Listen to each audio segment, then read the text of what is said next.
The government gave me an assignment to study human boundaries. They wanted to create soldiers who were capable of surviving inhuman conditions. My greed and bitter judgment got the better of me, and I took the job because the pay was too good. They called the experiment the Macabre Trials. I was escorted, along with one other scientist, to an underground facility in a place I cannot disclose the information of.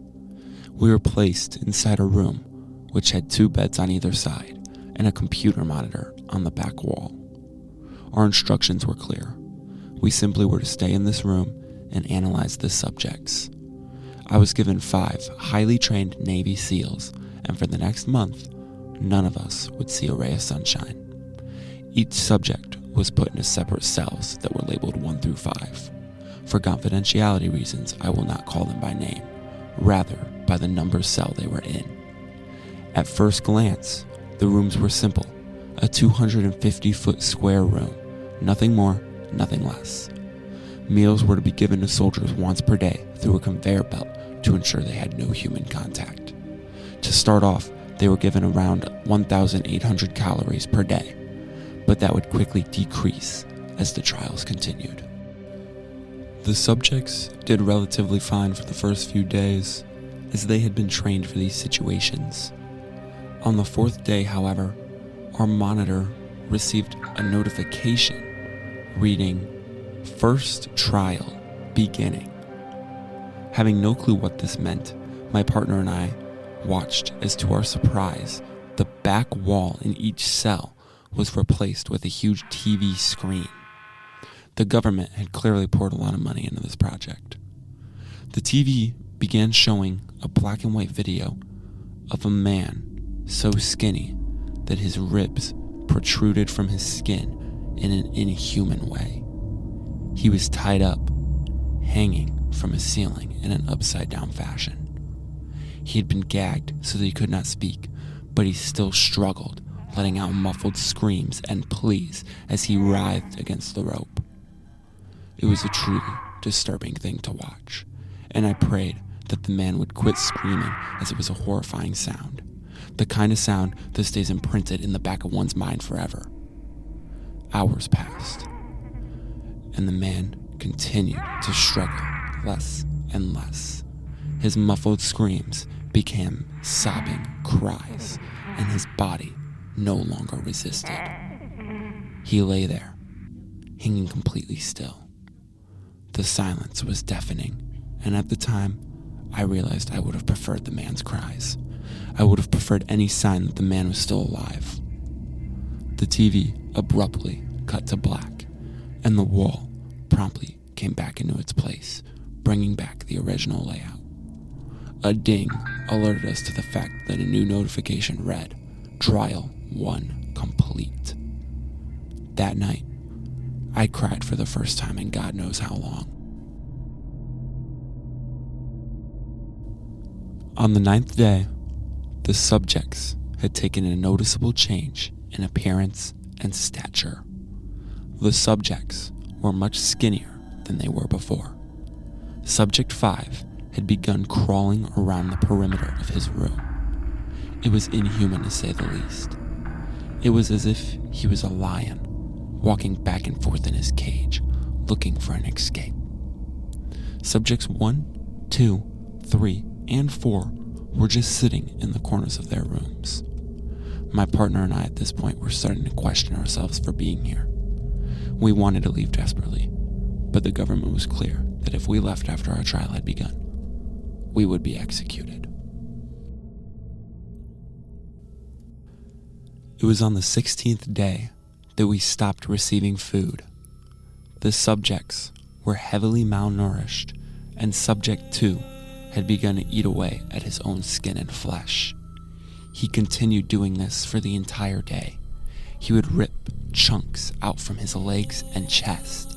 Chunks of his bone were visible through the gashes of his missing skin. After a few days without food, I was so hungry that I heavily considered leaving. My stomach cramped and I ached in ways that caused me to wish I could drop dead. Subject 2 had lied down in the middle of his room. He let out gurgling croaks as he suffocated in his own blood. Soon after, somehow, a pack of rats began making their way into his room. I have no clue how in the hell they got in, but I watched as the rodents began piling in atop one another. They all ate away at the little flesh that remained until there was nothing more but bone. As they scurried out of the room, it was clear that they had made a home inside the facility.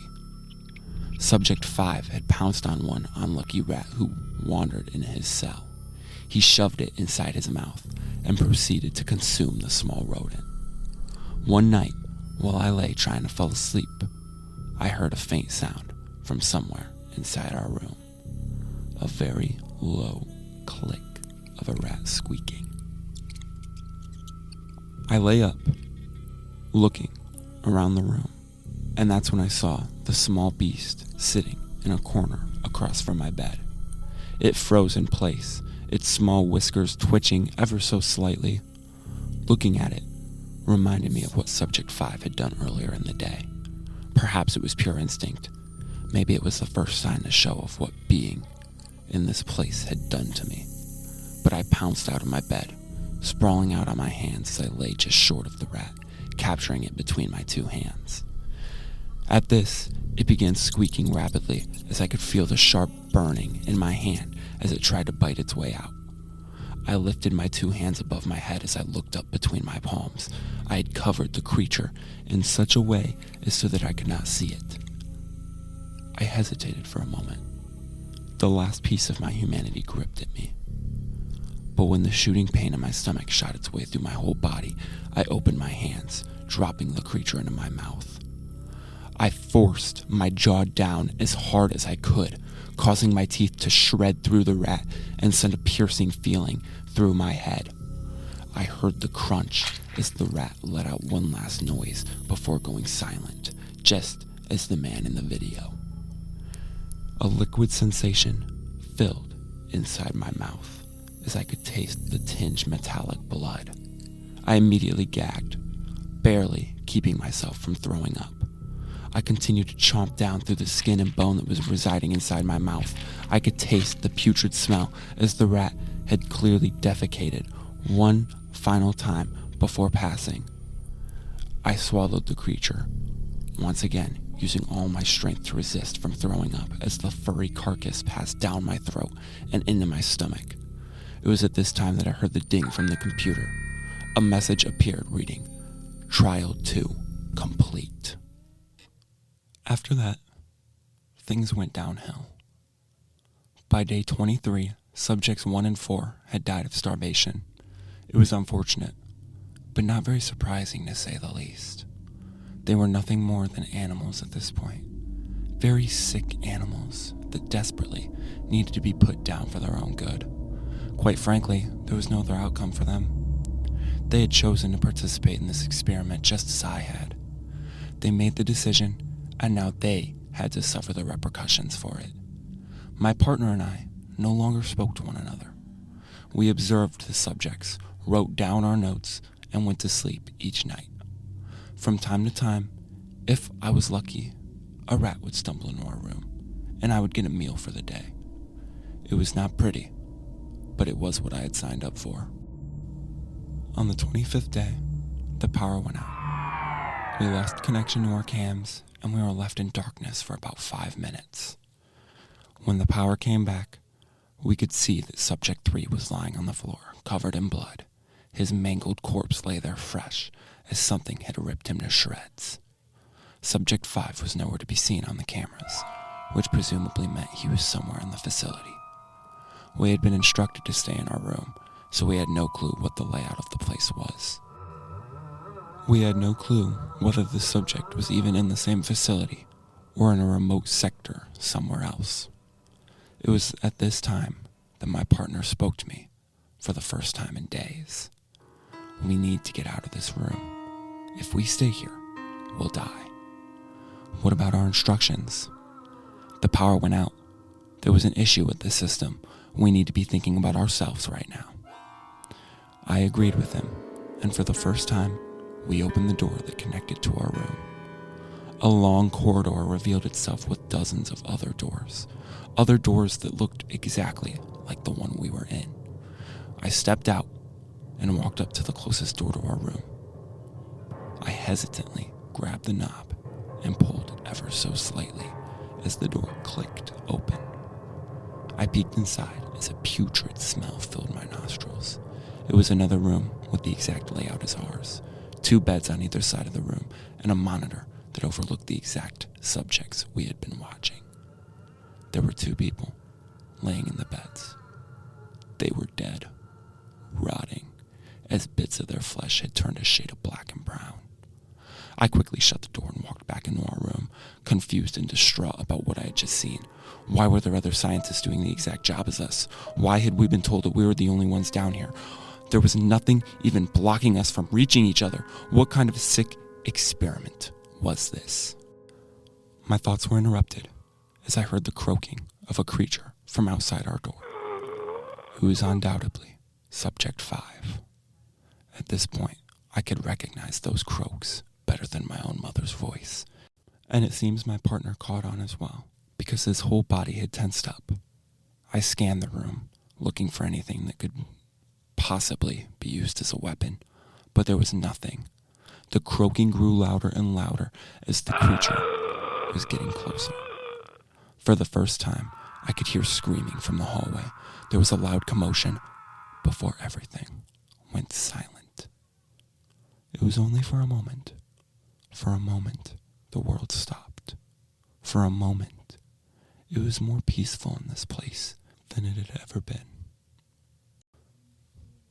But as the door swung open and the creature thrusted its white, disjointed body at my partner, I was shifted back into reality.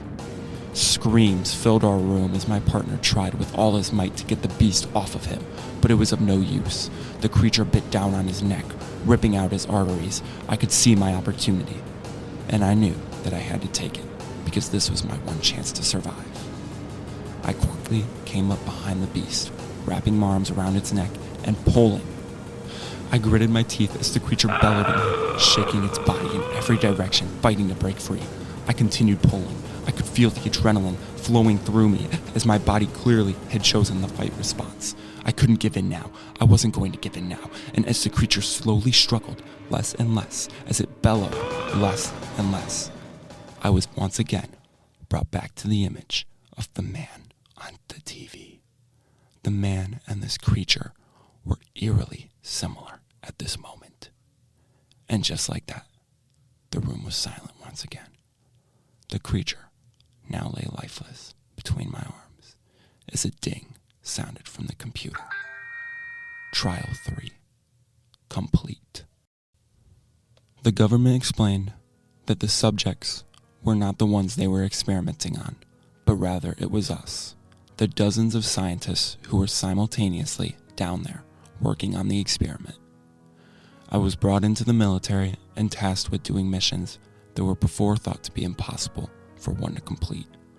I killed hundreds of men who are no different than I was, fighting for whatever nation they believed in.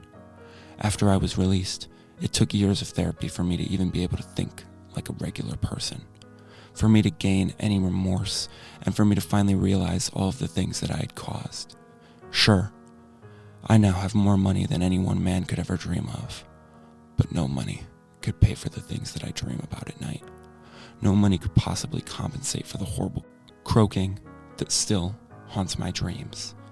If the government ever approaches you, offering you money, no matter how young or broke you may be, do not accept it, especially if they refer to it as the Macabre Trials.